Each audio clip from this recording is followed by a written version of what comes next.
I mean, my brother has talked so elaborately about so many things. At some stage, he was talking about desperation in our country, how Kenyans are dying because of lack of food and so on. Then I was telling some other people that maybe death is not a very bad thing. Shakespeare said in Julius Caesar that some cowards die so many times before their death that the brave do not taste of death but just once. And I want to say that death is a necessary evil that will come when it will come, and therefore there's no need to fear death. Then the other day I was talking to somebody else, he told me, you shouldn't really fear death. He said that, look, if you are sick, there are only two things that can happen to you. Either you will be treated and you will get well, they have nothing to fear. But if you don't recover, then you die. If you die, there's nothing to fear. Why? Because you will either go to heaven or to hell. If you go to heaven, there's nothing to worry about. You will be okay. Even if you go to hell, there's nothing to worry about. You'll find so many of your friends.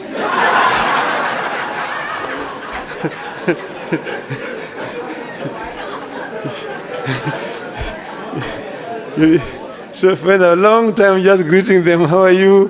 How have you been here? Before your time for the fire comes. So therefore, don't fear. You have nothing to fear as Kenyans. We will succeed in the long run. Now, I think this foundation has done a very good thing to choose to hold this conference. And they have told me that they're going to make it an annual event.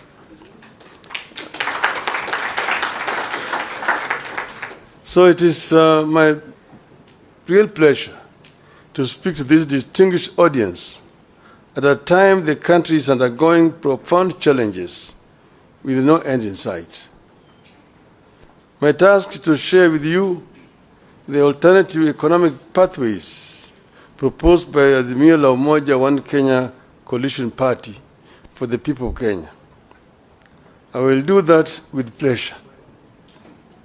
But before I do that, let me thank the Konrad Adenauer Foundation, Stiftung, as it's called in German, for putting together this conference on the subject of transforming a nation. It is proper that a foundation that bears the name of the man who presided over the reconstruction of Germany after the Second World War should get us together so that we can discuss our own reconstruction. I happen to have been in Germany during its days of reconstruction and transformation, and I can say two things without fear of contradiction. First, transforming a nation takes hard, dedicated, and honest labor of leaders and citizens. Secondly, no nation is beyond reconstruction and transformation. All it takes is leadership. And I arrived when the war had ended, the Marshall Plan had been introduced, and the work of reconstruction was in its second phase. I found when Konrad Adenauer himself was still the chancellor, and at that time when I arrived, when you went to Germany, and then you went to Britain and France, who are part of the victor powers, you'd think that it was Germany that won the war, and those countries had lost the war. But Germany had been devastated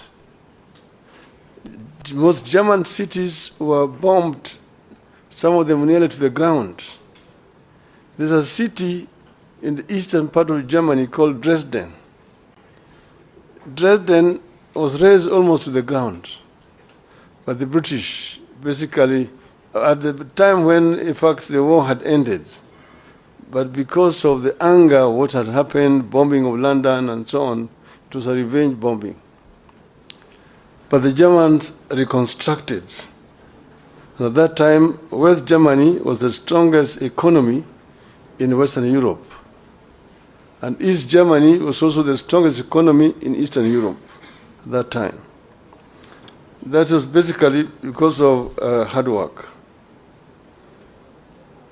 I want to say that a year after our election, if you ask Kenyans, are you better off today than you were at the time, this time last year? The answer will be obvious, that we are in a deep hole. Failing policies and grim economic prospects. There is a devastating loss of trust and confidence in our economy, our financial markets, and our government. We are caught in a cycle where reduced spending power leads to loss of jobs, which leads to even less spending, where the people can't borrow because rates charged are too high, yet lack of borrowing slows growth and leads to even less credit. Credible data collected and published by the government confirms all this grim news. And this meeting is taking place as a day after the State of the Nation address by the President. I'm going to try to answer some of the things that he said yesterday. But this is not a response. At the Hustler Fund, which was supposed to support households and micro enterprises, default on payments at a higher rate than those at the commercial banks, SACCOs, and microfinance. Out of the Hustler Fund's outstanding, that is 10.2 billion shillings worth of loans in the last 9 months, 29% is deemed to be portfolio at risk, implying it has not been serviced by the borrowers as per agreed schedule. This means that borrowed amounts worth about 2.9 billion shillings in Hustler Fund loans fall in the category of non-performing loans. Job cuts are back to the rate where they were during the COVID. According to the CBK survey, more than a quarter of chief executives expect to cut jobs before the end of the year because of increased operating costs and softening demand for goods and services, setting up families for a gloomy festivities period. The Central Bank of Kenya is the survey that targeted CEOs of more than 1,000 private sector firms through online questionnaires shows that 26.3% of those surveyed expect to cut their workforce between now and the end of the year, while 63.5% will not be hiring any new staff. At the Nairobi Securities Exchange, some 6,256 foreign investors fled in the last 9 months. This is 42% of foreign investors in the country. This exodus is a result of the rapid but unstable tax policies that are scaring away foreign investors and leading to low revenue collections. In October, the same National Security Exchange was ranked the worst performing African bus in the first 9 months of the year in dollar returns. Investors prefer a country with a stable taxation policy, a stable currency, and a growing economy. The current regime is changing tax policy frequently, mismanaging the shilling, and weakening economic growth. Kenyans are ditching mobile payments. A number of local SMEs using payment methods such as pay bills and Lipa na M-Pesa are now asking their customers to use cash when paying for goods and services to avoid taxation. Fuel consumption fell rapidly between January and June, dropping to the lowest levels in the more than 5 years. Up to 85% of farms are not paying corporate taxes. At least 8 in 10 companies in Kenya did not pay taxes on earnings last financial year. This signals a tough economic environment that hit sales, prompting some businesses to scale down operations. The Kenya Revenue Authority, KRA, missed its revenue target for the first quarter of the current financial year by 79 billion Kenya shillings. Of course, the story of the Kenya shilling on a free fall bears no repeating. It is obvious to everybody. From 120 to the dollar to now 159. I could go on and on, but I beg to stop there so that we can get into what Azimio thinks. The fact is, many Kenyans are both anxious and uncertain of what the future holds. The country is going through a recipe of policy mistakes, failures, and shortcomings served in an authoritarian, paternalistic leadership style. Nobody in government cares about building broad public support around these programs. Everything is forced down everyone's throats.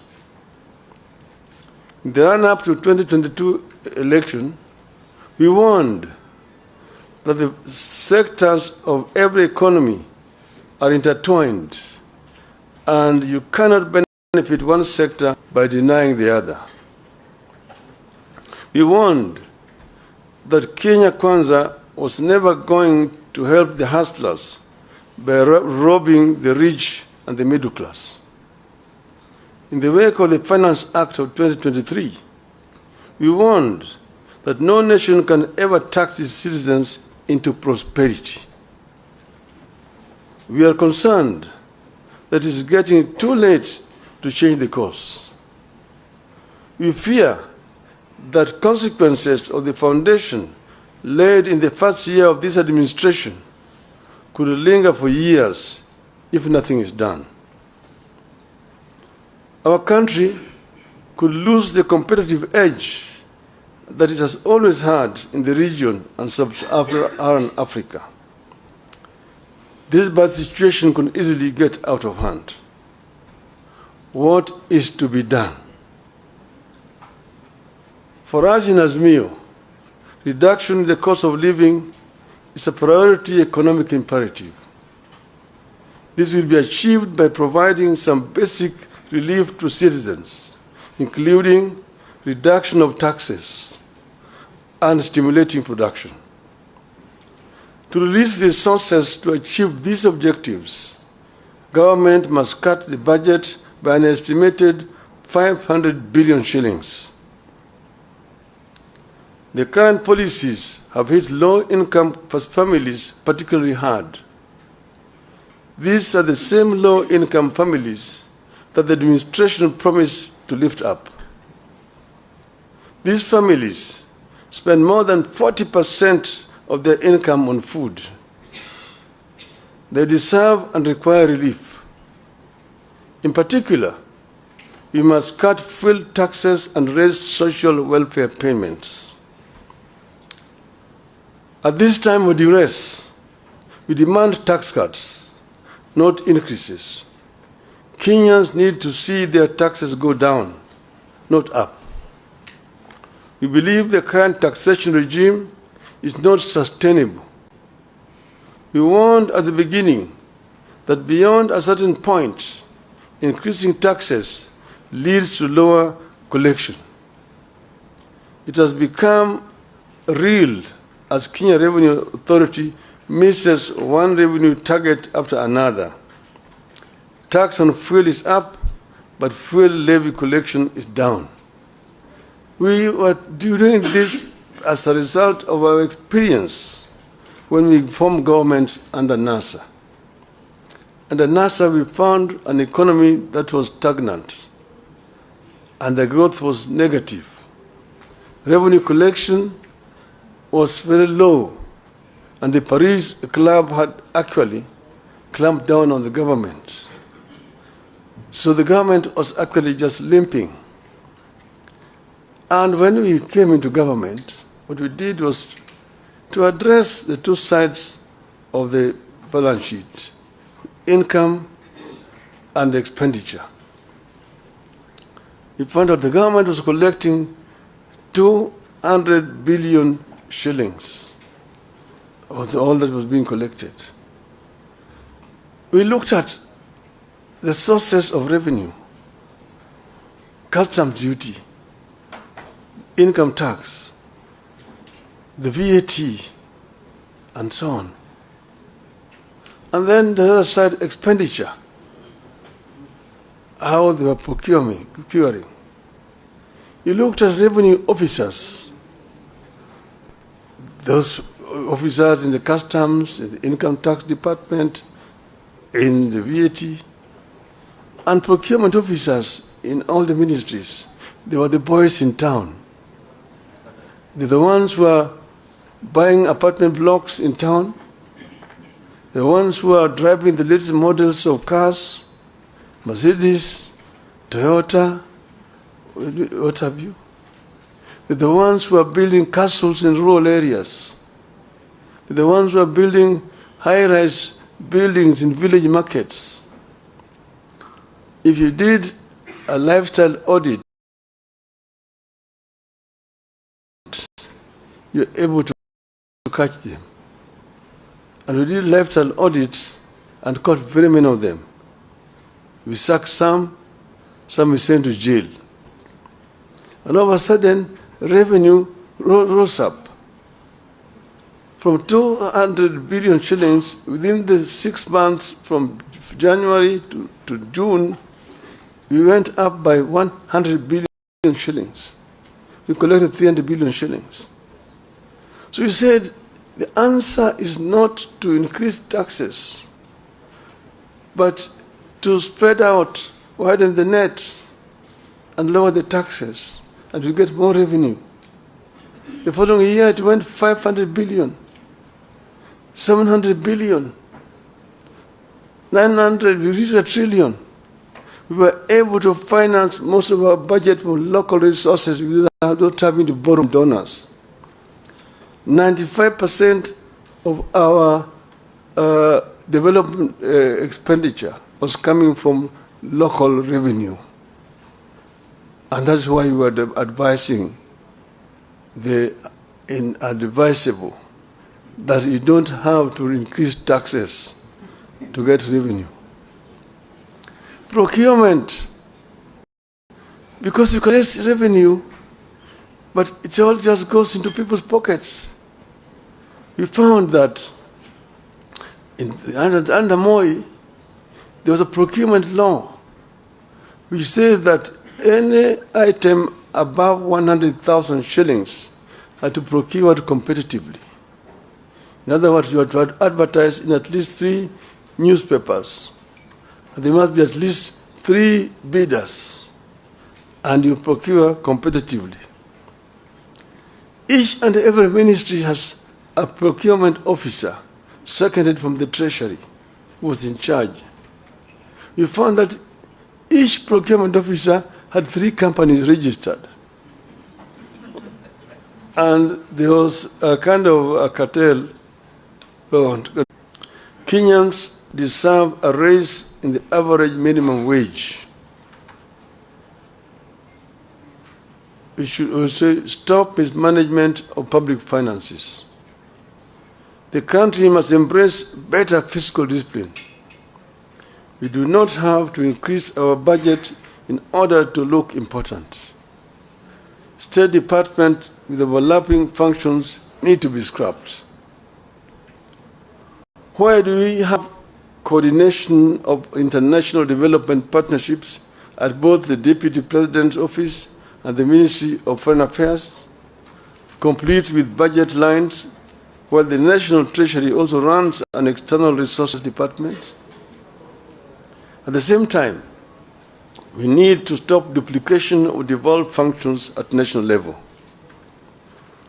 You have a situation where the national government is competing with the counties in several other functions which are constitutionally devolved, like health, like agriculture, like water, and so on. Why should the national government be the one procuring fertilizers and distributing it to the county government when agriculture is devolved? How about drugs and so on? A few weeks ago, the Controller of Budget told the country that the National Treasury over-budgeted salaries of state officers, including hers, by 3 times, leading to the loss of over 1 billion shillings. The Controller of Budget detailed how the Treasury has been over-budgeting salaries of senior government officials through the Consolidated Fund Services. So far, nobody has been made to bear responsibility for this budgeted corruption. We know very well that regional authorities duplicate county functions. Where do we retain them? Complete with budgets. To those doubting Thomases within the regime, these measures above will release the estimated 500 billion shillings required to bring back the economy on an even keel. Realistic debt management. Currently, Kenya is caught in a debt rut where it has resorted to borrowing more to repay debt. It makes no sense to us to borrow more to repay debt when debt is already too high. It amounts digging when you're already in a deep hole.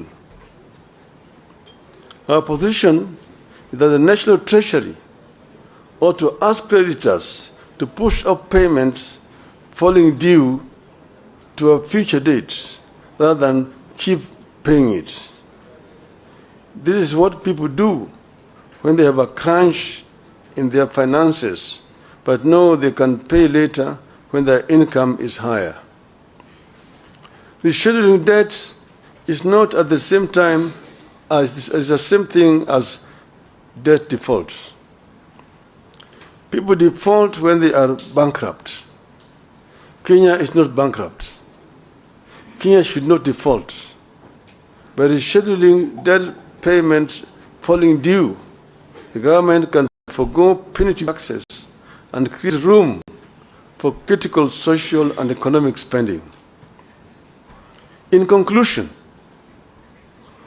1 year on since the inception of new government, this is the time to reset the economic policy broadly. And you're not going to set this broadly by mere rhetorics, by talking and making promises to the people, empty promises. The effectiveness of government by key initiatives, including the Hustler Fund, should be reviewed by a forum comprised of the government, political parties, the business community, and the civil society. This is what should be happening. And if this happens, we will be able to come up with proper solution to the problem that we are facing today. The government today is living in denial. If you listen to the State of the Nation address yesterday, if you were talking to some people who are living in planet Moon, you are not being realistic to problems confronting this country. And these problems must be confronted frontally, not by trying to give diversions here and there. We have said today that the cost of living is real and is killing the people. It has to be addressed if you are going to actually relieve the plight of the people of this country. This is our position as Azimio. Now, finally, Madam, you've written there, Raila Odinga